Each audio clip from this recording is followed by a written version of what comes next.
If you're watching this video, congratulations, you're a cyborg. Sure, you're probably not a cool super cyborg like Arnold Schwarzenegger in The Terminator, or even a less critically acclaimed one like Ray Fisher in DC's Justice League. But trust me, you're a cyborg nonetheless. We all are. Okay, I know that sounds crazy, but before you start poking and prodding to see which of your body parts turn into some kind of plasma cannon, I should probably explain what I mean by that. The term cyborg is short for cybernetic organism, meaning a living thing that is augmented with some kind of technology that helps it either regain a bodily function, like the ability to walk for example, enhance an existing function, or add a completely new one. Fictional cyborgs are typically known to have abilities like super strength, enhanced hearing and vision, and even computer-assisted brains. So when asked to think of a cyborg, most people immediately picture a person who has parts replaced with tech, like a good old-fashioned robot arm, for example. However, there exists an alternative type of cyborg as well, called the lobster. Instead of having living parts replaced with tech, lobsters refer to humans that enclose themselves within a removable external technological shell. Tony Stark, R.I.P., in his Iron Man suit could be considered a type of lobster-borg, although he has that glowy thing in his chest that makes him regular Borg too. So he's actually like a weird hybrid, but you get the idea. Ultimately, all it takes to be considered a cyborg, by definition, is a physical attachment to a piece of technology that facilitates or improves your ability to function. It's easy then to imagine how humans are already on that level. After all, if you get loose with the term technology, you could argue that even ancient tech like pen and paper made us cyborgs, since the ability to mail a letter and talk to someone halfway across the world enhanced our natural ability to communicate. Obviously, this is a really lame way of interpreting a cool thing, so I'm gonna assume this doesn't count as the first instance of human cyborg activity, but it's still something to think about and can help us wrap our heads around what being a cyborg really means. And even if we limit cyborg modifications to more futuristic electronic tech, we still qualify as cyborgs. Take the humble pacemaker, for example. This electronic device is implanted within your body and uses an electric current to help regulate the heartbeats of patients whose natural pacemaker isn't functioning properly. So it isn't as flashy as a built-in jetpack, but it's still pretty cool. Devices like contact lenses and hearing aids fit the bill too, since they're technological innovations that help restore a person's failing senses. So sure, people that use these specific devices can be considered cyborgs. Cool. But what if you're one of these boring old humans with 20/20 vision, 100% hearing, and a trusty heart, and you don't have any electronic devices dedicated to keeping you operational? Well, don't worry, you're a cyborg too. Let's rewind for a second back to the lobster borg I mentioned earlier. You know how we can consider someone who uses removable tech a form of a cyborg too?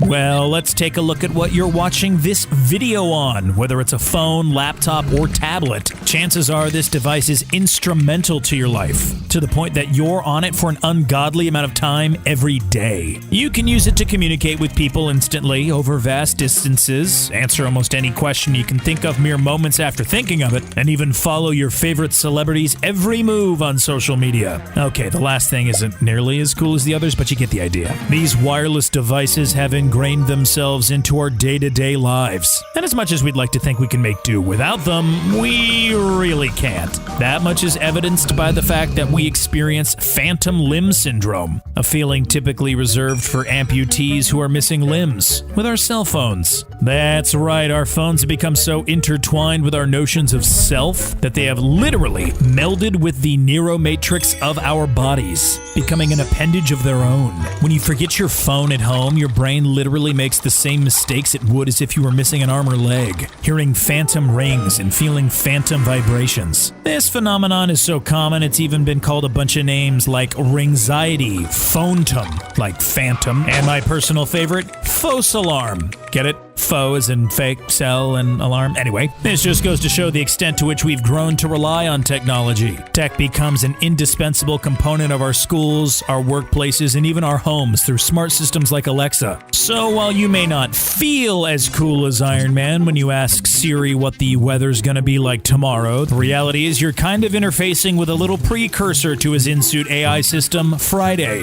While removable tech is already here and augmenting our lives in previously unimaginable unimaginable ways. Enormous strides are being made in the field of physical alteration and augmentation too. The field of prosthetics is undergoing rapid innovation as discoveries have been made that are allowing people to straight up have robot arms that are capable of responding to their thoughts and intuitive movements. While 50 years ago, your best shot at a prosthetic was a wooden leg or maybe a hook for a hand, nowadays we have prosthetics with tactile sensors that allow the user to feel and touch things, in turn allowing them to delicately grab even the most fragile objects such as eggs without breaking them.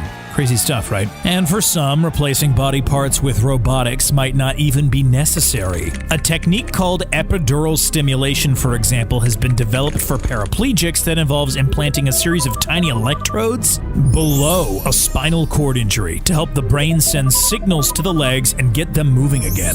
These kinds of microtech devices are able to interact with our bodies on a biochemical level and potentially revolutionize our ability to recover from previously devastating injuries. But I'll talk about that more in a second. But like we mentioned earlier, while most cyborg developments are used to restore or enhance an existing human function, some people are using technology to develop entirely new ones. Known as the Transhumanist movement, these folks have wholeheartedly embraced our cyborg lifestyles and are looking to push the boundaries even further. Take Neil Harbison, for example. Neil is probably the world's most prominent transhumanist. Born colorblind, he underwent an operation to have an antenna surgically implanted into his skull that allows him to hear color. As an artist, Neil has created award-winning showcases using his unique ability, and he is firmly of the belief that we should all be augmenting ourselves and our senses in order to experience new sensations. Meanwhile, his good friend Moon Rebus has a seismic chip implanted in her elbow so she can literally feel earthquakes in her arm. If I had to choose one of those two as my own cyborg superpower, I'd probably go with the hearing color. But then again, imagine trying to get through airport security with a literal antenna sticking out of your head. Yeah, no thanks.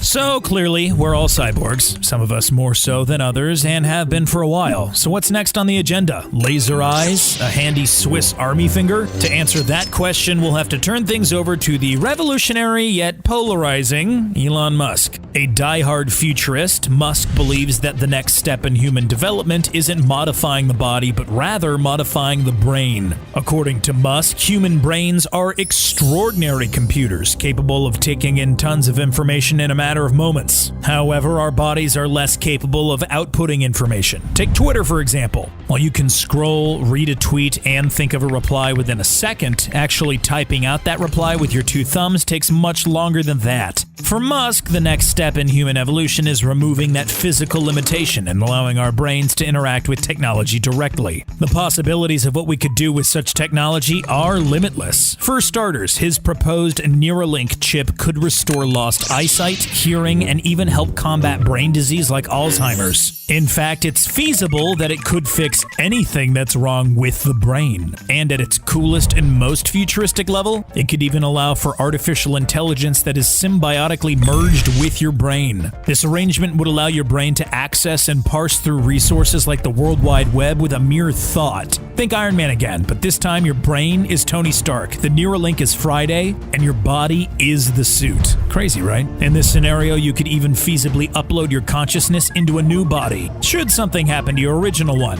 It sounds insane, and we're still a long way from making it happen, but it's seriously in the cards. Of course, there are some drawbacks to the whole Neuralink proposal. The first is the question of implementation. After all, while the thought of mind-connected AI is cool, the idea of someone sawing off your skull and sticking wires and circuit boards in there to make it happen is a little scary. However, Elon doesn't think that has to be the case. According to him, tech is getting sophisticated enough that it's feasible we could install hardware into our brains through our veins and arteries, which he calls the roadway to our entire body. And taking an injection in order to become an AI-enhanced cyborg doesn't sound that bad at all. With implementation solved, we run into mere practical problems like security. Getting a virus or malware on your computer sucks enough as it is. Just imagine getting one in your brain. And that's not to mention the possibilities of hacking. In order for something like this to work, we'd have to be certain that insidious third parties wouldn't be able to infiltrate our thoughts. After all, no one wants a 14-year-old hacker parsing through their head, right?